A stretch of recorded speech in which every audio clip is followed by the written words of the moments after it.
Shalom. Giving all praises to the Heavenly Father, Yahweh, Bahasham, Yahweh Shai, Bahasham, Rachakwadash. Double honors to the apostles, the bishops, and the elders at Great Millstone who rule well. Peace and salutations, as always, to the elect. And this is going to be a prophecy watch as things are heating up. All right, a lot of tension in the air, which ultimately we know the only few prophecies that are left, outside of the sealing of the elect, is the MOTB, civil unrest, and eventually World War III. And we know that the small hats are being used, pursuing the prophecy, and from everything that we're witnessing, they're being used as a figurehead to draw Babylon out, all right, to draw out Iran, all right, which ultimately we know will lead to Russia getting involved. And this is what we need, pursuing the biblical prophecy, to get things kicked off for World War III to eventually start. Now, I have this video here. I saw the elder brother Require Kwam spoke on this video. I have another video, a few articles I want to get into, because basically, as the scriptures say, at the end, all of these things would be speaking. All right, so we tap into these things, to give praises to Yahweh Bashem Yahweh Shai, because that's what prophecy being fulfilled does. It ultimately glorifies the names of Yahweh, all right, which his word is fulfilled through Yahweh Shai. All right, as the scriptures say, the testimony of Yahweh Shai is the fulfillment of prophecy. So let's play some of this video off of Owen Jones's channel. Israel plots war with Iran. And as we see here in these latter days, Israel, the small hats are moving, as the scriptures say, travel not with a bold fellow. All right, Israel is moving in a way, all right, because they know ultimately Babylon the Great, and eventually, as they believe, many of these beast system nations, EU nations, even NATO nations, will come to their aid. So they're operating and moving with, some craziness. They bombed the embassy. They're bombing, innocent civilians. They're bombing their own civilians. All right, how about that? All right, and it's a mess. It's a mess. So let's go ahead and check this out. As one of the latest embassies they bombed has something to do with Iran. All right, and the Lord has it to where Iran hasn't, responded in the manner we want them to. But we know, as this devil continues to do what he does, the Carmanians, pursuant to the book of Second Esdras, the 15th chapter, Iran, they're gonna come out with great wrath. All right, and it's gonna lead to world war. But let's listen to some of this.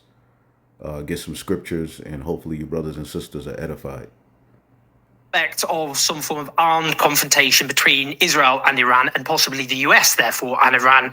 Well, that seems to have become a lot more likely. We've, of course, seen the bombing, of Iran's embassy in Damascus by Israel.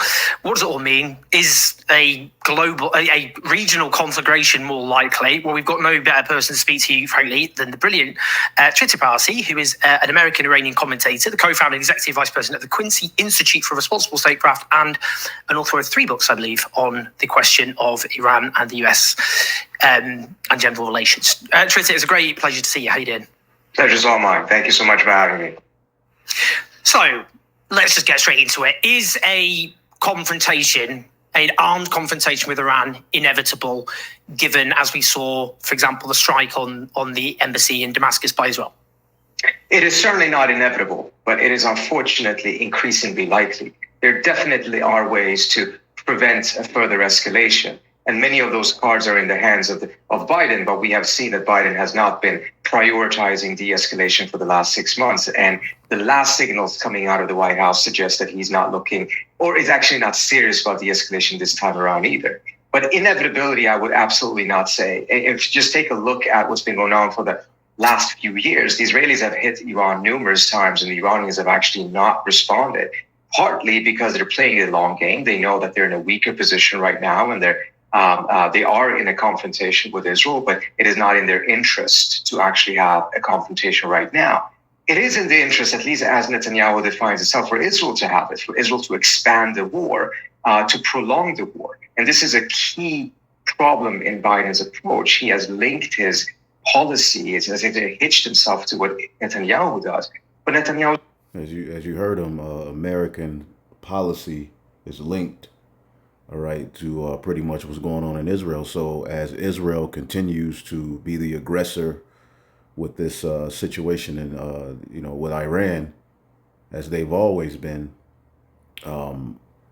eventually Iran is going to respond, all right, and that's going to draw America, all right, to help them.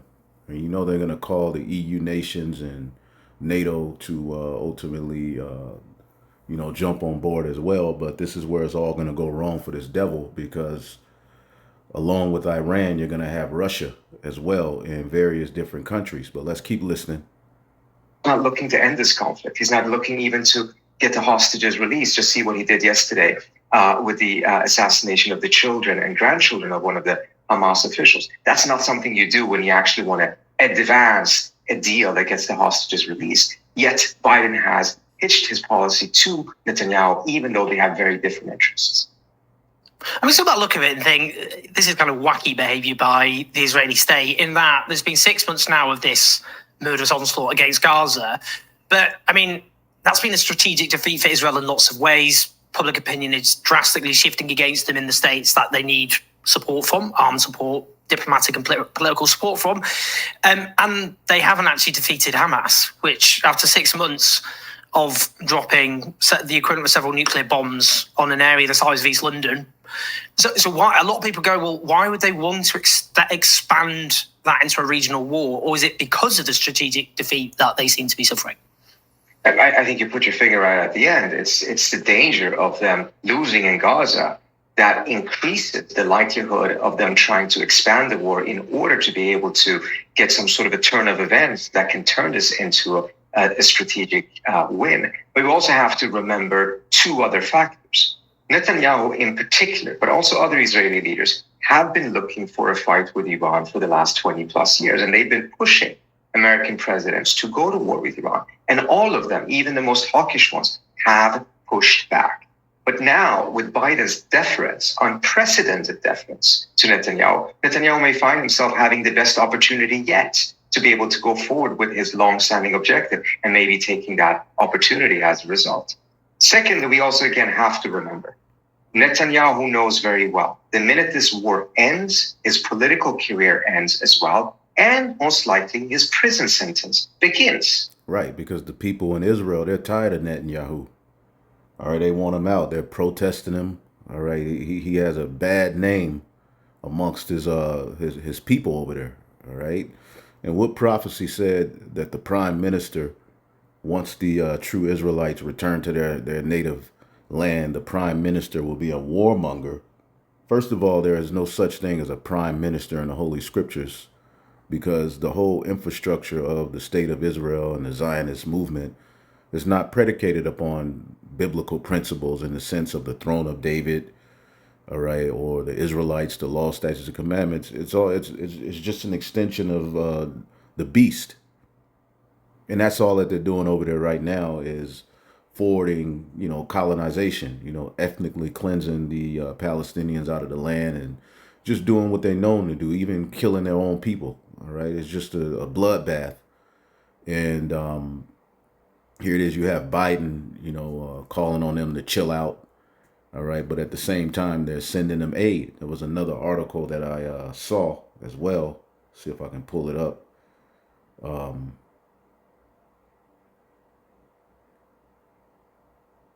forget. I'll see if I can find it. Here we go. Where Israel threatens to drop nukes if the U.S. stop sending free weapons to the murderous Zionist regime. So America, not only are they sending Ukraine, which when you deal with Ukraine, that's nothing but small hats as well. They're sending all of those weapons and that monetary means over there. All right, but they're also sending weapons and monetary means to Israel. And Biden said he threatened to stop, and threatened, told Netanyahu he needs to chill out. But Israel said they're going to go harder, all right, if they don't. It says, in yet another temper tantrum, the welfare state of Israel, you see it called the welfare state of Israel because a lot of you Americans complain about so-called Negroes, Hispanics, and Native Americans being the ones who drain the system of the, needing welfare, which it's, systematically proven that Edomites are some of the top, are one of the top races that receive welfare. But when you want to deal with a true welfare baby or someone who's draining, all right, your system, look no further than these small hats. Even in this article, Mike Adams, who runs this website, I believe he wrote this article, but oh no, it's a guy named Ethan Huff. But they shared a similar mindset, and they always refer to the state of Israel as a welfare state. All right, and this is all biblical prophecy coming to pass, man. It says, in yet another temper tantrum, the welfare state of Israel is threatening to start nuking its targets if the United States stops supplying the Zionist regime with weapons. All right, and all of this war is going on. Meanwhile, we know that the biblical prophecy said that it would be no more war once the true Israelites return there.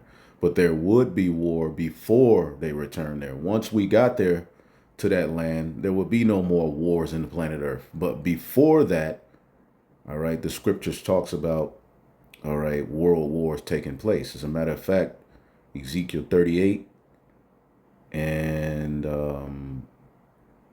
as a matter of fact, let's get Revelation 11 real quick, because when we will be waking up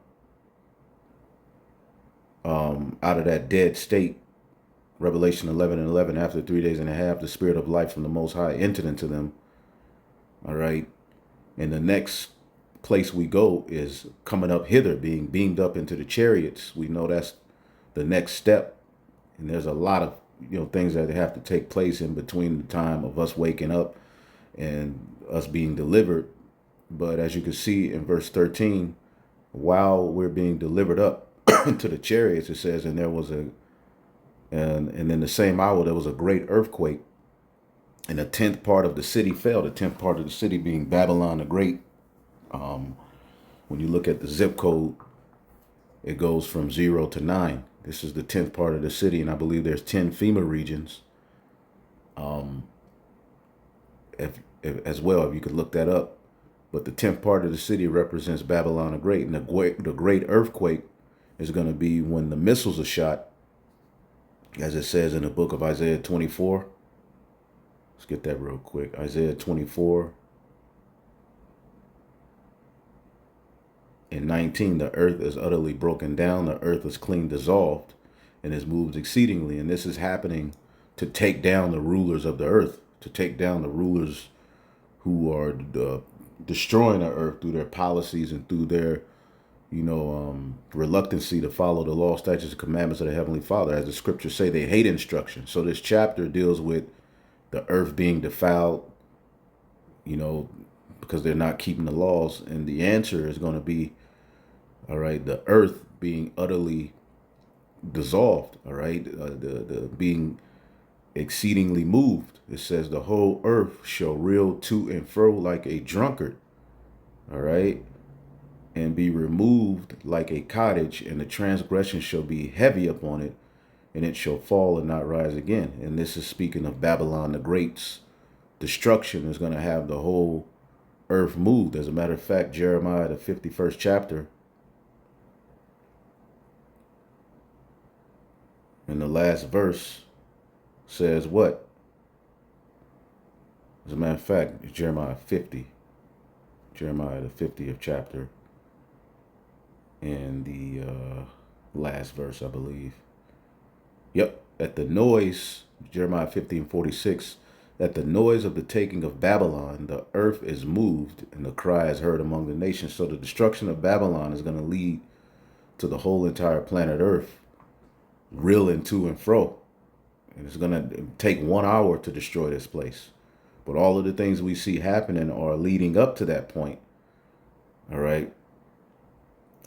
Revelation 11 and 11. And in the same hour as we're being delivered, there was a great earthquake, and a tenth part of the city fell, America, Babylon, in the earthquake. And in the earthquake, there was slain 7,000 men, all right, a complete number of men who are going to be destroyed in the fire of America, the lake of fire, okay? And the remnant were affrighted and gave glory to the God of heaven, okay? The second woe is past, and behold, the third woe cometh quickly. And the third woe, all right, when you look up this word woe, okay, it's alas, grief, woe, all right, meaning the war that's coming, okay, an exclamation of grief, and that's what this war is going to bring, okay. So we know that at the time that we would wake up, Jeremiah 50,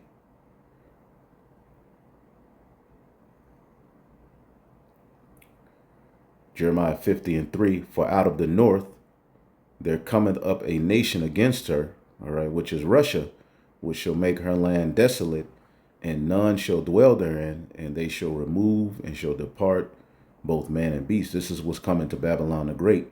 In those days, at the times that this is happening, right, at the times that these nations, starting with Gog and Magog, which is Russia, all right, are gathering together and preparing for war, Israel will be in the conflict at those times. In those days, at that time, saith the Lord, the children of Israel shall come, they and the children of Judah together, northern and southern kingdom, all right, going and weeping, and they shall go and seek the Lord their God, and they shall ask for the way to Zion, all right, they will seek the old path with their faces thither, turning to the east, saying, come and let us join ourselves to Yahweh in a perpetual covenant that shall not be forgotten. All right, so that nation out of the north is speaking of Russia. So at the time all of this is happening, okay, pursuant to biblical prophecy, Russia, all right, would be linking with many nations. Now, when you get to the nations that Russia is going to be linked with, Ezekiel 38, all right, Gog and Magog being brought back to that Soviet spirit, all right, and Putin is talking all kinds of mess, man. But when you look at the very first nation that's mentioned, that's going to be, all right, a part of this war that starts with the invasion of the land of Israel, where those small hats are at. The very first nation that's going to be linked with Gog and Magog, it says Persia, all right. And when you look at who's Persia, okay, Persia is modern day Iran at the end of the day. The people of the Persian Empire. Okay, you could just look that up. Ancient Iran, historically known as Persia, the dominant nation of Western Asia for over a millennium. Okay, boom. What is ancient Persia called today? The country of Iran. All right, also we know in prophecy the Carmenians. All right, the Carmenians. Let's see if we can pull that up. Boom, 2nd Esdras 15 and 28. Behold, a horrible vision in the appearance thereof from the east, where the nations of the dragons of Arabia, those Arab countries, shall come out with many chariots, and the multitude of them shall be carried as the wind upon the earth, and they and all that which shall hear them may fear and tremble. All right, it's going to be talked about in the news. Okay. Also, the Carmanians, raging in wrath, shall go forth as the wild boars of the wood, and with great power shall they come, and in the battle with them. They're going to join those Arab nations and shall waste a portion of the land of the Assyrians. So the Carmanians raging with great wrath. Okay, let's look up Carmania and see what that is. Boom. Carmania, all right, is a historical region that approximately corresponds to the current province of Kerman, Iran, and was a province, all right, of the Seleucid Empire when the Greeks took over. All right, so Carmania is a Greek word, but really that's that region. All right, that's Iran. So what we're witnessing is biblical prophecy. All right, Iran versus Israel, the Middle East on the brink. U.S. says Iran attack on Israel imminent. All right, as if Israel hasn't been poking at Iran for years, as they said here in this video, 20 years. And let's listen to a little bit more of this, and then I'll get another video, and then we'll close it out. Begins. So he does not have an interest in ending the war, getting the hostages released. Yeah, Netanyahu, he needs conflict right now. He needs to be looked at as a savior. He needs to be looked at as the one, all right, to pretty much save his people from, the boogeyman of Hamas, Iran, and all of these various different things. So he needs war right now because it's not looking too good for him. And he knows once his presidency or his prime ministry, whatever the hell it is over, because it's not the throne of David, the people are going to look to get his ass put in jail for war crimes.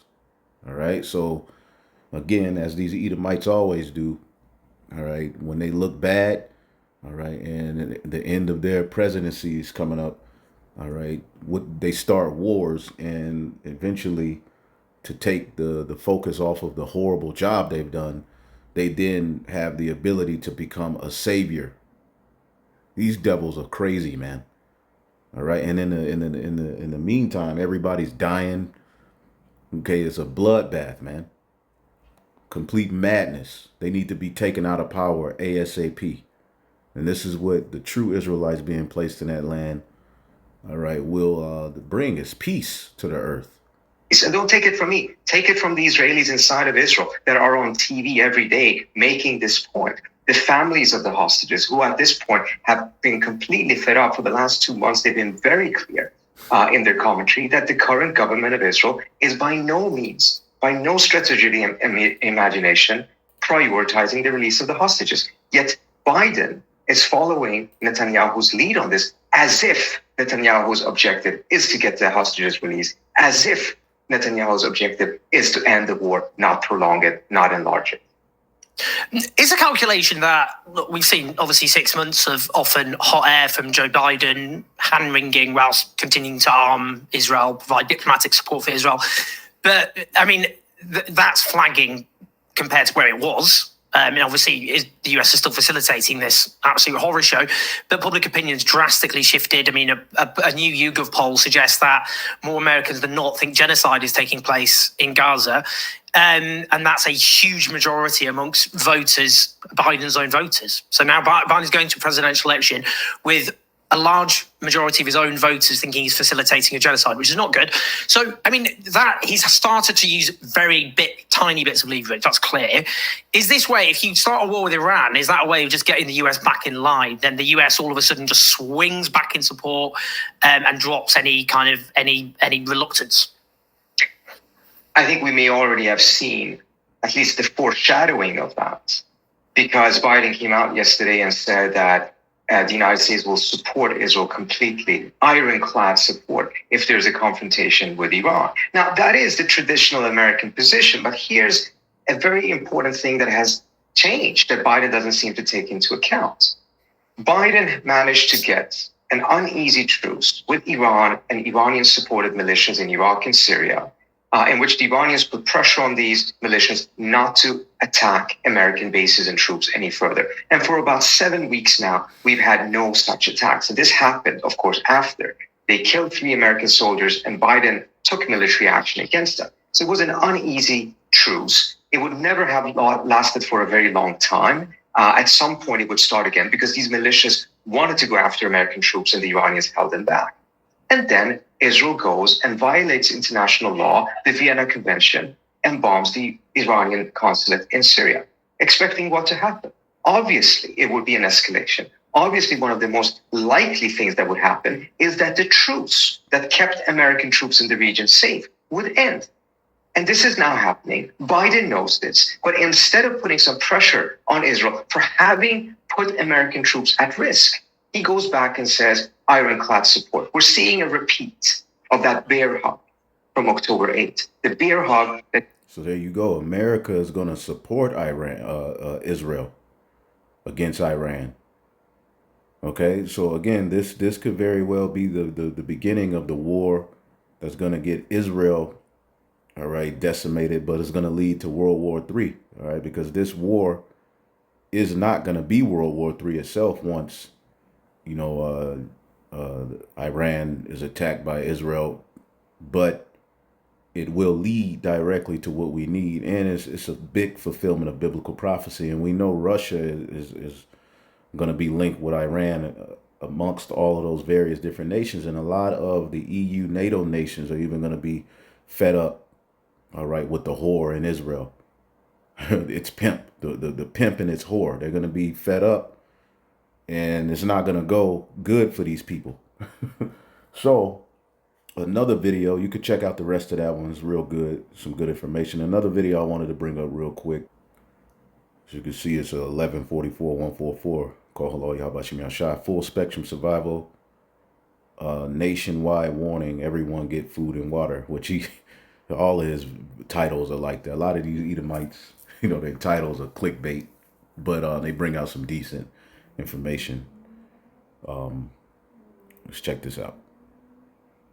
And no, you're not wicked if you get, you know, extra food, extra water, but we know that's not where our trust is.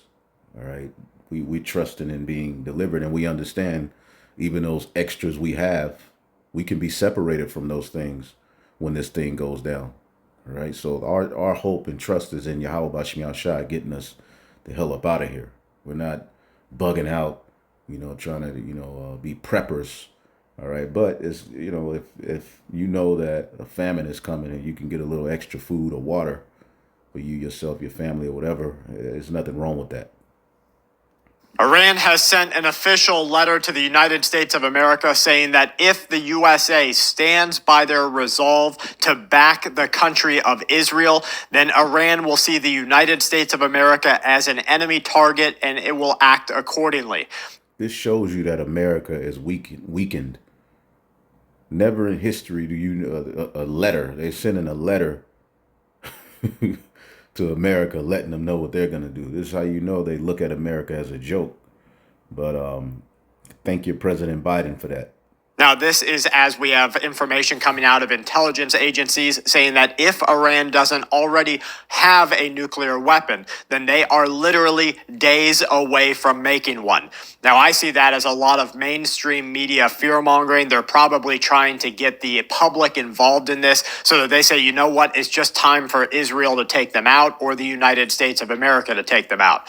The U.S. Secretary of State Blinken, in a call with the Israeli defense minister, has made it clear that the U.S. Military will stand by with Israel against any threats by Iran or its proxies. That's coming out of the State Department. Right now, the commander of U.S. Central Command, General Michael Kurilla, he is in Israel, or said to be, along with the defense minister, meeting with other military and defense officials in what is being called a last-ditch effort to assist in the coordination of a defense of the nation. Israel will be against an unprecedented direct attack. They say that these attacks will come on Israeli territory, continue to come on the Israeli territory. If they say that this scenario exists, they also say that Israel will be forced to respond with a direct attack against Iran. Now, Biden has said that the U.S., Japan, and Australia are right now launching a defense network. The United States and these other countries, according to the U.S. president during a state visit, has said that for the first time, these nations together will work to create a network of air missile and defense architecture. We also see Turkey attempting a last-minute mediation. Iran has declined any sort of mediation.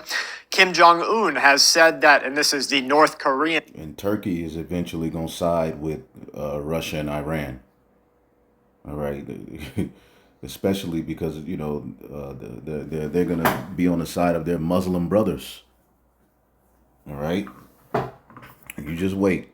Boy, America, this place, Israel and America is going to be decimated because everybody's going to, ultimately turn on their ass.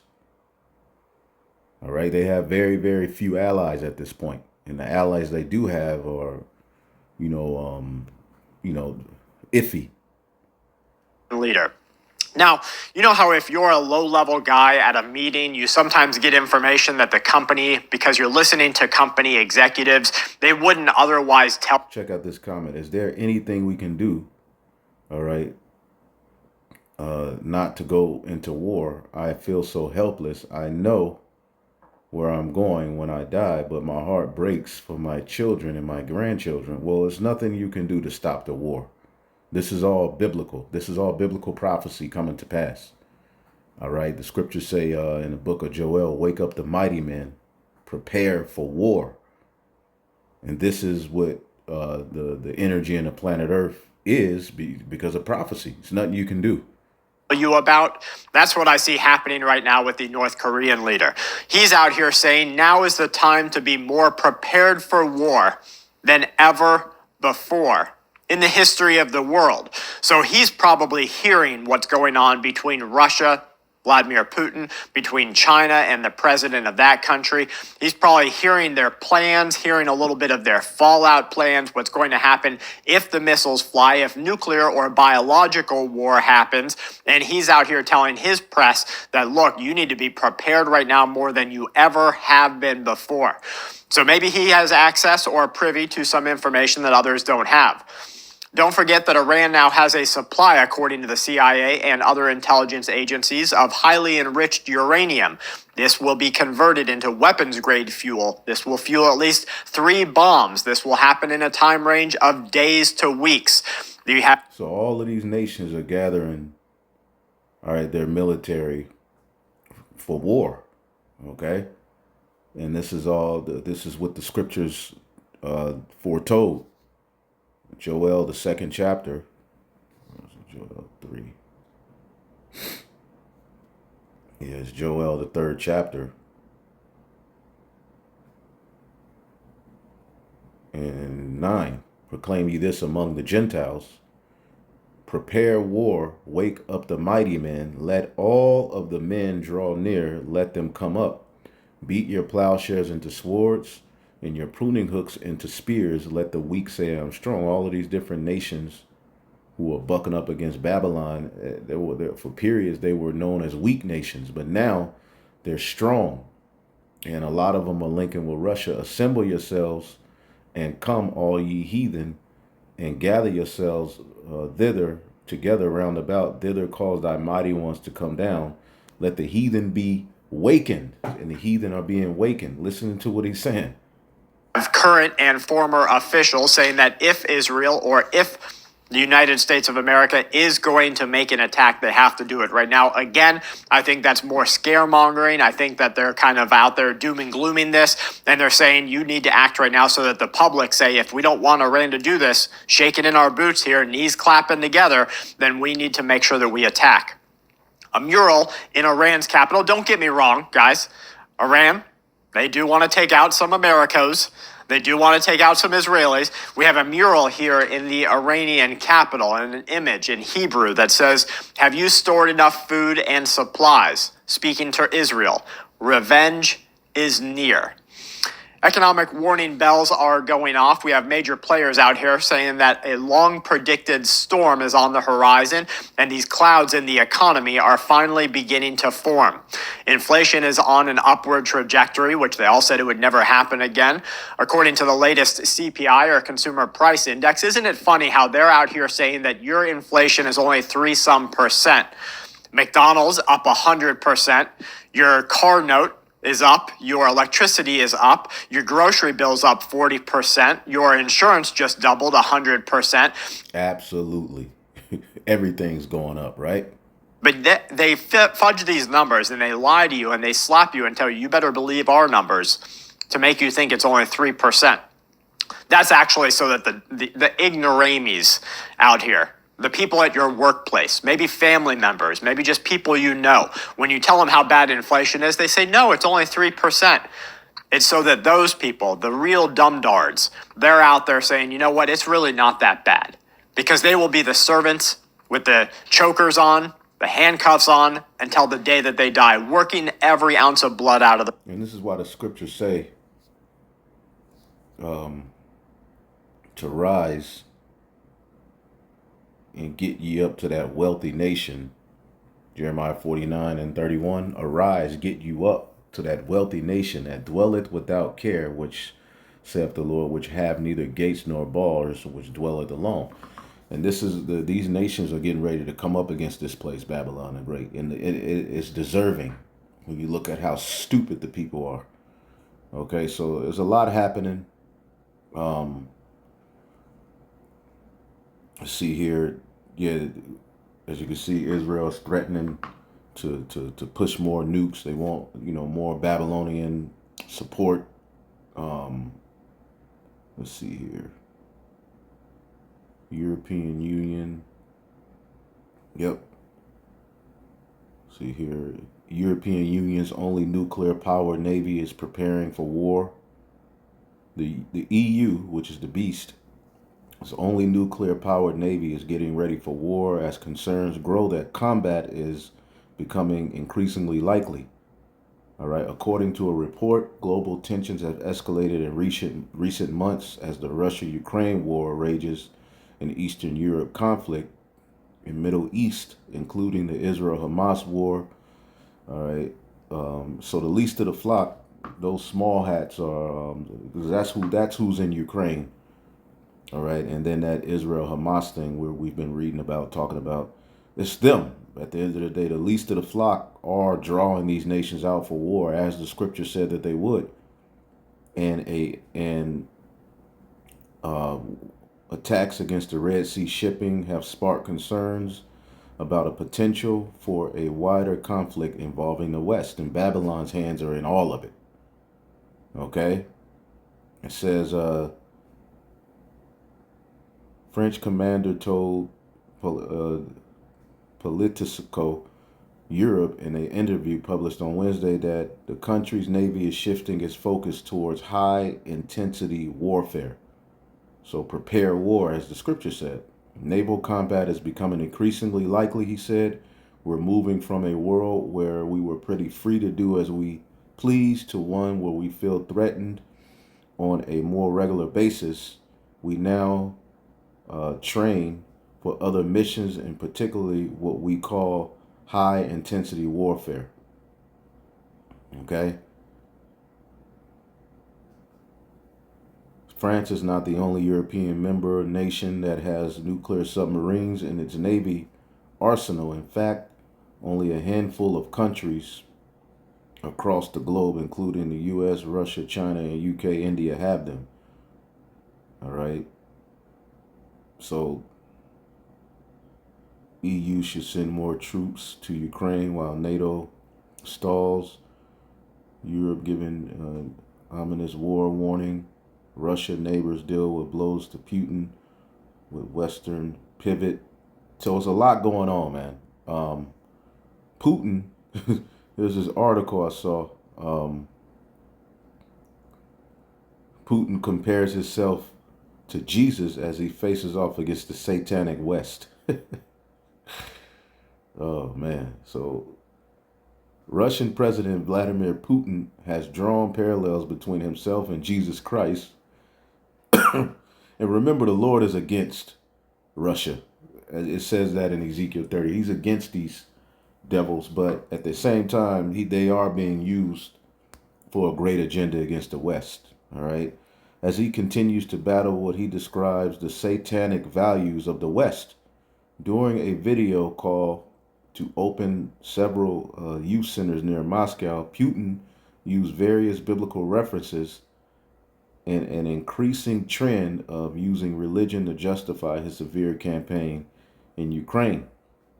Sounds like what Netanyahu was doing to those Palestinians. Said he had previously likened his supposed mission to protect the youth from the harmful influence of the West, all right, to the story of Christ's disciple Peter and Andrew, who were charged with spreading the word of God. In meeting with top Russian officials, the Russian leader asked, "Do you remember how Jesus came to Galilee and saw the fishermen?"